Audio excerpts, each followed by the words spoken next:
Hello everybody. So guys, parsing जो आज का है ये थोड़ा सा मुश्किल है। देखिए, द हिंदू ही है पेपर, ये इसका फ्रंट पेज है, लेकिन आज का फ्रंट पेज एडिटोरियल जैसा है। जब भी कोई बैंकिंग से रिलेटेड न्यूज़ होती है या इकोनॉमिक्स वगैरह ज़्यादा हो तो बहुत लोग को कम समझ में आता है। कोशिश करते हैं। ये लिखा है कि अमिड हाई इन्फ्लेशन। देखिए, अमिड का मतलब होता है बीच में, हाई का मतलब ज़्यादा, इन्फ्लेशन मतलब महंगाई, यानी कि ज़्यादा महंगाई चल रहा है। उस बीच में क्या हुआ? उस बीच में RBI keeps repo rate at 6.5%। यहाँ प्रेजेंट इंडेफिनिट का इस्तेमाल किया है, हम इसे पास्ट समझेंगे। लिखने का स्टाइल होता है प्रेजेंट इंडेफिनिट में। तो आरबीआई जो है रेपो रेट को 6.5% रखा है। ठीक है। रेपो रेट क्या होता है? तो ये जो लोग बैंकिंग वगैरह जानते होंगे उनको पता होगा, रेपो रेट और ये इंटरेस्ट रेट है सब। चल, अब हम गाइस इसकी पार्सिंग करते हैं। यहाँ से लेकर यहाँ तक हमारा टारगेट है। देखते हैं इसमें क्या कुछ है। चलो शुरू करें। तो क्या लिखा है कि the monetary policy committee, short में लिखा है एमपीसी। ठीक है। यहाँ प्रेपोजिशनल फ्रेज है of reserve bank of India. तो यानी कि यहाँ तक हमारा जो है ये सब्जेक्ट हो गया, ये पूरा सब्जेक्ट हो गया ना, ये हमारा सब्जेक्ट है। यानी कि बात किसकी हो रही है? एमपीसी की बात हो रही, मॉनेटरी पॉलिसी कमेटी की बात हो रही। ठीक है। बीच में दिया है ऑन फ्राइडे। तो एमपीसी ने फ्राइडे को क्या किया? फ्राइडे को held, okay, state fast. State fast का मतलब होता है कि जैसे आप किसी काम को कर रहे हैं तो आप नहीं चाहते कि उसमें कोई परिवर्तन हो, कोई चेंज हो। आप एकदम स्थिर है, दृढ़ है, आप उसे करना ही चाहते हैं, उससे आप उसमें कोई परिवर्तन नहीं चाहते, तो उसको स्टेट फास्ट कहते हैं। तो होल्ड मतलब कायम रखा, आपने उस स्थिरता को, मजबूती को बना करके रखा कि नहीं बदलेंगे। तो एमपीसी ने क्या किया? स्टेट फास्ट को बरकरार रखा। किस चीज में उसका स्टेट फास्ट था? किस चीज में उसकी स्थिरता थी कि हाँ ऐसा कैसा रहना है? In its battle. इट्स मतलब एमपीसी की बात हो रही है, इसके बैटल में, बैटल मतलब लड़ाई में। किस चीज की लड़ाई है?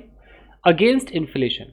यानी कि एमपीसी की जो लड़ाई है महंगाई के अगेंस्ट, उसमें उसने अपने स्टेट फास्ट को मेंटेन रखा है। Amid amid weakening growth momentum. और ये सब लड़ाई किसके बीच हो रहा है, मतलब किस समय में हो रहा है, कि अभी कैसा पल चल रहा है? तो वीकनिंग ग्रोथ, वीकनिंग एक एडजेक्टिव है, घटता हुआ। ग्रोथ मोमेंटम, जो ग्रोथ मोमेंटम है, जो ग्रोथ होनी चाहिए वो घट रही है, ग्रोथ नहीं हो रही। इस घटते हुए ग्रोथ के बीच में जो एमपीसी है, जो रिजर्व बैंक का जो एमपीसी है, उसने भैया अपने अपनी स्थिरता को बरकरार रखा है, जो उसकी लड़ाई चल रही है महंगाई के खिलाफ। ठीक है। अब आगे देखते हैं क्या कहना चाह रहा है। साथ ही साथ with 4 of its 6 members voting to keep policy repo rate unchange at 6.50%। वही बात है, अनचेंज, जैसा सोचा था वैसा ही कर रहा है। उससे दिखाई दे रहा है कि भाई ग्रोथ जो है वो घट रहा है, तब भी उसने परिवर्तन नहीं किया, अनचेंज रखा है। क्या रखा है? देखो, ये जो स्ट्रक्चर है ना विद, जब ये विद वाला स्ट्रक्चर आ जाए, जैसे with 4 of its 6 members voting, तो यहाँ इस आईएनजी पर ध्यान देना, प्रेजेंट पार्टिसिपल है। ये कहना चाह रहा है कि इसी साथ ही साथ क्या हो रहा है कि उसके 6 में से जो 4 मेंबर है जो कि वोट कर रहे हैं to keep policy repo rate unchanged, वो कह रहे हैं कि भाई पॉलिसी का जो रेपो रेट है उसको चेंज मत करो, वैसा का वैसा रखो। कितना है? 6.50% है, वैसा का वैसा रखो। ये जो अनचेंज्ड है ये एडजेक्टिव है। ठीक है। For the 11th bimonthly review in a row, ये 11वां बाई मंथली रिव्यू होगा। बाई मंथली मतलब महीने में, आई थिंक बाई मतलब 2 है, तो महीने में 2 बार रिव्यू होता होगा, तो 11वां बाई मंथली रिव्यू है। इन अ रो का मतलब लगातार, यू नो। तो उसमें इन्होंने कोई परिवर्तन नहीं किया है। क्लियर यहां तक? थोड़ा सा बोरिंग हो सकता है, बट भाई जिसको सीखना हो तो देखिएगा, ये बैंकिंग से रिलेटेड तो उसे सीखना चाहिए। आगे देखते हैं। अब यहां पर लिखा है हाउ एवर। जब भी हाउ एवर आ जाए तो हाउ एवर का मतलब होता है कि कुछ तो अलग होने वाला है। तो हाउ एवर, ठीक है। क्या लिखा है? Acknowledging that the economy is facing tight liquidity condition. अब पहले इसको देखते हैं। ये जो आईएनजी है ना, एक्नॉलेजिंग पे ध्यान दीजिए, पार्सिंग है गाइस, आराम से देखिए, पार्सिंग है। एक्नॉलेजिंग यहाँ वर्ब में आईएनजी है। इसका मतलब ऐसा आपको नहीं लग रहा कि प्रेजेंट पार्टिसिपल है? एक्नॉलेज करते हुए, ऐसी फीलिंग नहीं आ रही आपको? देखो, बहुतों को लगता है कि जेरेंट तो नहीं हो सकता आईएनजी कहीं। जेरेंट नहीं हो सकता है, जेरेंट नहीं। मुझे लग रहा है एक्नॉलेजिंग, यानी कि एक्नॉलेज करते हुए। अब सवाल पूछे एक्नॉलेजिंग व्हाट? क्या एक्नॉलेज करते हो? व्हाट का जवाब आपको मिल रहा है? मिल रहा है। यहाँ कंजंक्शन लगा है दैट, तो जब ये दैट कंजंक्शन है ना, तो इससे जो सेंटेंस बनेगा वो क्या बनाएगा? नाउन क्लॉज बनाएगा। तो acknowledging what? Acknowledging that the economy is facing tight liquidity conditions. जो इकोनॉमी है ना वो बहुत ज्यादा अभी लिक्विडिटी कंडीशन टाइट फेस कर रही है, मतलब बहुत मुश्किल है, लिक्विडिटी कम है, पैसे की कमी है, तंगी है, ऐसा। तो ये नाम है, टर्म है बैंकिंग में ना, टाइट लिक्विडिटी, ये सब ऐसा बोला जाता है। तो टाइट मतलब मामला टाइट है, लिक्विडिटी का जो कंडीशन है वो अभी थोड़ा सा कम चल रहा है, मतलब पैसों की कमी चल रही है, तंगी चल रही है, ठीक है, कहते हैं ना हाथ टाइट है अभी। अब यहां पर एक दैट आया है कि that are likely to persist for a few months. अब ये दैट क्या है? दिमाग लगाइए, ये दैट क्या है? और इस दैट के बाद आर क्यों लगा है, इज क्यों नहीं लगा है? ये भी एक कंजंक्शन है, सॉरी ये एक रिलेटिव प्रोनाउन है जो कंजंक्शन का काम कर रहा है, और ये एक एडजेक्टिव क्लॉज बना रहा है जो इस कंडीशंस के बारे में बता रहा है कि जो टाइट लिक्विडिटी कंडीशन है ना, दैट आर लाइकली टू, जो लाइकली टू परसिस्ट, वो अभी वो कंडीशन वैसी बरकरार रहेगी फॉर अ फ्यू मंथ्स, आने वाले कुछ महीनों तक टाइट ही रहेगा मामला। समझ गए? तो अब बात क्या कह रहा है? जब भी प्रेजेंट पार्टिसिपल जब वर्ब में आईएनजी से शुरू होता है तो कॉमा के बाद एक सब्जेक्ट होता है, तो सब्जेक्ट यहां पर है कि इस बात को स्वीकारते हुए कि इकोनॉमी जो है वो टाइट लिक्विडिटी कंडीशन फेस कर रही है जो भी कुछ महीनों तक रहेगी, इसको स्वीकारते हुए इट कट द, इट मतलब आरबीआई ने cut the cash reserve ratio, CRR को कट कर दिया है फॉर बैंक्स, बैंकों के लिए by 50 basis points, 50 basis point तक सीआरआर को कट कर दिया है, घटा दिया है टू 4%। अब ये सीआरआर क्या होता है? जो बैंकिंग वाले होंगे जानते होंगे, मतलब बैंक आरबीआई में कुछ डिपॉजिट करती होगी तो उसका परसेंट घटा दिया कि अब ज्यादा नहीं करना है, अब तुम्हें 4% ही करना है।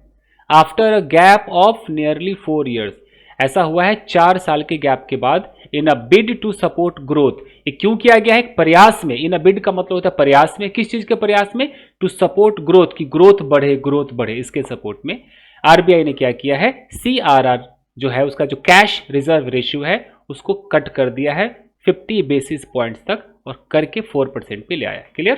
देखिए गाइस, यहां पर है while divisions with in the MPC, colour change करते हैं थोड़ा, लाल कर कह रहे वाइल डिविजन्स। डिवीजन का मतलब क्या होता है?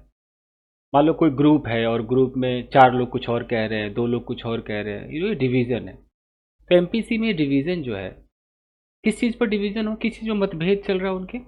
ऑन अ स्टेटस को। स्टेटस को का मतलब होता है ना कि एज इट इज, जैसा है वैसा। तो कुछ लोग कह रहे हैं जैसा भाई है वैसा रहने दो, रेपो रेट जैसा वैसा रहने दो, कुछ कह रहे होंगे नहीं कम कर दो, ज्यादा कर दो, कुछ तो ऐसी बातें चल रही होगी ना। तो डिवीजन है, किस चीज पर डिवीजन है? स्टेटस को पर, यानी कि एज इट इज रहने दे कि ना रहने दे। कहाँ डिवीजन है? एमपीसी में डिवीजन। किस चीज पर डिवीजन है? तो ऑन रेट्स, रेट्स पर डिवीजन है। तो ये जो डिवीजन है ना, देखो ये डिवीजन हमारा सब्जेक्ट है, एक्सपेंडेड ये हमारा वर्ब है, तो डिवीजन बढ़ गया है, डिवीजन जो है बढ़ गया। इसका कलर चेंज करते हैं, तो ऐसा करते हैं, ये डिवीजन जो है ये बढ़ गया है, एक्सपैंड हो गया है फ्रॉम द 5:1 वोट इन अक्टूबर। यानी कि अक्टूबर में जो वोट था वो 5:1 था। 5 लोग कहते थे हाँ ठीक है हम आपके साथ, एक अगेंस्ट चला जाता था, अक्टूबर में था। अब इससे भी ज्यादा बढ़ गया होगा, कह रहा है बढ़ गया है। अब ये इस सेंटेंस के स्ट्रक्चर को समझिए, स्ट्रक्चर यहां पर कैसे शुरू हुआ है? वाइल से शुरू हुआ है। तो जब स्ट्रक्चर वाइल से शुरू होगा तो एक कॉमा आएगा, कॉमा के बाद फिर कुछ और बात होगी। देखिए कॉमा आया, देखिए कॉमा आया। एक कह रहा है कि भाई जहां तक आप देख रहे हो कि जो ये है जो एमपीसी है इसमें डिवीजन जो है स्टेटस को पर, रेट के ऊपर जो है डिवीजन जो है वो एक्सपेंड हो गया है अक्टूबर के हिसाब से। फिर भी कॉमा का मतलब है फिर भी द पैनल, ये होने के बाद भी डिस्पाइट वाली फीलिंग दे रहा है यहाँ पर। द पैनल, जो पैनल होगा ना, जो पैनल है वॉज यूनानिमस, वो एकजुट था, यूनानिमस था, एकजुट था। किस चीज पर? On sticking to a neutral stand, कोई न्यूट्रल रवैया अपनाते हैं, कुछ न्यूट्रल रहते, न ज्यादा इधर न ज्यादा इधर, न्यूट्रल रहते। उस पर सारे लोगों का यूनानिमस एक फैसला था। स्टिक का मतलब होता है एकदम, वैसे तो स्टिक का मतलब चिपक जाना होता है, या स्टिक टू का मतलब है रूल को फॉलो करना, है ना। और यहाँ आईएनजी क्यों आया होगा? ये प्रेपोजिशन है, तो प्रेपोजिशन के बाद हमेशा वर्ब में आईएनजी आता है अगर आप एक्शन यूज करेंगे तो क्या कह रहा है कि इतना डिवीजन के बाद भी the panel was unanimous, panel जो था वो एकजुट था किस चीज पर, और sticking to a neutral stance, के न्यूट्रल स्टैंस को फॉलो करेंगे, एंड रिमेनिंग अनएम्बिग्यूअसली फोकस। अच्छा यहाँ रिमेनिंग क्यों है, जैसे यहाँ स्टिकिंग है, तो जैसे ये प्रेपोजिशन है तो प्रेपोजिशन के बाद हमने स्टिकिंग वर्ब में आईएनजी लगाया, तो एंड के बाद भी हम समझेंगे कि हम इसी प्रेपोजिशन के लिए दूसरा जेरेंड लगा रहे हैं, तो एंड रिमेनिंग और रहना, बरकरार रहना, कैसा, अनएम्बिग्यूअसली फोकस, बिना कभी, अनएम्बिग्यूअसली का मतलब होता है एकदम एक तरफ, न इधर न इधर, ऐसा नहीं कि डबल मीनिंग नहीं होना चाहिए कि थोड़ा इधर भी लटके थोड़ा इधर भी लटके, एकदम साफ सुथरा, तो अनएम्बिग्यूअसली फोकस्ड रहे किस चीज पर, on a durable alignment, durable मतलब टिकाऊ, अलाइनमेंट मतलब सामंजस्य बना रहे, टिकाऊ, काफी देर तक चलने वाला एक अलाइनमेंट रहे ऑफ इन्फ्लेशन, इन्फ्लेशन का विद इट्स 4% टारगेट, 4% का टारगेट रखते हैं और इसी को ड्यूरेबल रखते हैं, ये 4% को ही एकदम ड्यूरेबल अलाइनमेंट मानते हैं महंगाई का। ठीक है, जो नए बच्चे होंगे अब तक तो चले गए होंगे, समझ में कुछ नहीं आ रहा होगा मैं क्या कह रहा हूँ, बाकी जो बैंकिंग वगैरह के होंगे वो शायद मेरी बात समझ पा रहे होंगे। मेरा काम है पार्सिंग करना, मेरा फील्ड बैंकिंग नहीं है, मैं बस सेंटेंस को तोड़ रहा हूँ, आपको समझा रहा हूँ, क्योंकि कब तक भागोगे आप, एडिटोरियल में भी कभी ना कभी तो ये आता ही है। ये हो गया वाइल, फिर से वाइल आ रहा है, वाइल सपोर्टिंग ग्रोथ, और साथ ही साथ हम ग्रोथ को सपोर्ट भी करेंगे, तो ग्रोथ को सपोर्ट करते हुए हम इस 4% के टारगेट को ही एक ड्यूरेबल अलाइनमेंट बनाते हैं। ये पैनल का फैसला है, यूनानिमस डिसीजन है। ठीक है, लिखा है कि inflation had spiked to a 14 month high, तो इन्फ्लेशन जो है, महंगाई जो है वो स्पाइक हो गई थी, किस पॉइंट पे चली गई थी, 14 मंथ हाई, 14 महीने का जो हाई है 6.2%, 14 महीनों में जो सबसे हाई गया है वो 6.2% गया है इन अक्टूबर, वो भी अक्टूबर में हुआ है, यानी कि 14 महीनों का अगर देखा जाए तो अभी 6.2% गया है अक्टूबर में। The last available price rise number, ये लास्ट जो हमें अवेलेबल था प्राइस राइज नंबर वो यही था 6.2%, समझ गया। अब आगे देखते हैं, इसकी पार्सिंग करते हैं, नेक्स्ट क्या कह रहा है, आइए। The MPC took note of the recent slow down, देखिए ये जो टुक नोट ऑफ है ना, देखो ये तो हमारा सब्जेक्ट हो गया, the MPC subject, took note of क्या है, ये एक ऐसा फ्रेज कह लीजिए, होता ही टेक नोट ऑफ, यानी कि आप किसी चीज की जानकारी लेते, किसी चीज पर फोकस करते, समझते, टेक नोट ऑफ, तो एमपीसी ने क्या जानकारी ली है, टेक नोट ऑफ, किस चीज को फोकस किया, किस चीज को लिख लिया है, नोट बना लिया है, तो समझ लो द रिसेंट स्लो डाउन को, अभी हाल फिलहाल में जो स्लो डाउन हुआ है, रिसेंट मतलब हाल फिलहाल, स्लो डाउन मतलब कमी, किस चीज में, इन द ग्रोथ मोमेंटम, जो ग्रोथ का मोमेंटम था, जो ऐसे ऐसे ग्रोथ होता था उसमें स्लो डाउन आ गया है, तो उसका एमपीसी ने क्या किया है, उस पर फोकस किया, उस पर ध्यान दिया है, उसका उस अपने मतलब उस पर कंसीडर करेगा, ऐसे समझा करो, तो MPC took note of, comma करके which translates into a downward revision. अब ये जो स्लो डाउन आया है ना, slow down in the growth momentum, इसके बारे में कह रहा है कि विच ट्रांसलेट्स इनटू, ट्रांसलेट का मतलब है जो बताता है रिजल्ट, जिसका रिजल्ट क्या होगा, यहाँ ट्रांसलेट का मतलब है कि इसका आगे क्या होगा, तो which translates into downward revision in the growth forecast for the current year. देखो अब ऐसे समझो, फोरकास्ट का मतलब क्या होता है, फोरकास्ट का मतलब होता है भविष्यवाणी करना, फॉर द करेंट ईयर मतलब इस साल के लिए जो कोई भविष्यवाणी करता, तो उसके क्या कह रहा है कि ये जो हुआ है, ये जो स्लो डाउन हुआ है, ये ट्रांसलेट करता है, ये बताता है कि अब जो करेंट ईयर का जो फोरकास्ट होगा ना, वो अब रिवाइज नहीं होगा, उस रिवीजन में भी डाउनवर्ड आ गया, into a downward revision in growth, जो ग्रोथ फोरकास्ट हम करते हैं, हम जो अंदाजा लगाते हैं कि अभी ग्रोथ इतना होगा, अब उस ग्रोथ के रिवीजन में डाउनवर्ड आ गया, उसको रिवाइज नहीं कर पाओगे, 4 का 6, 6 का 7 कुछ नहीं कर पाओगे, उसमें डाउनवर्ड है, यानी कि अब जब फोरकास्ट करेंगे तो वो कम फोरकास्ट करेंगे, उसको रिवाइज नहीं करेंगे, उसके रिवीजन में डाउनवर्ड आ गया। बहुत मुश्किल होता है ऐसे पार्सिंग करना। चलिए आगे देखिए, going forward into the second half okay of this year, ठीक है, अब देखते हैं कि ये जेरंड है कि प्रेजेंट पार्टिसिपल, अभी और देखना पड़ेगा।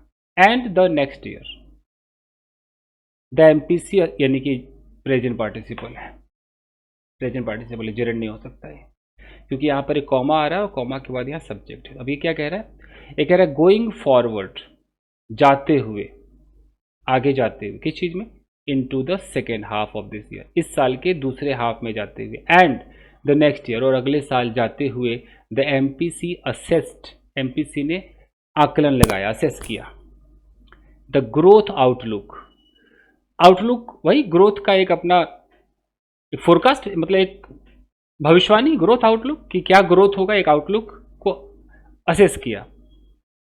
तो assess the growth outlook to be resilient, और ये पाया कि जो ग्रोथ आउटलुक है वो रिजिलियंट है, मतलब झेल लेगा।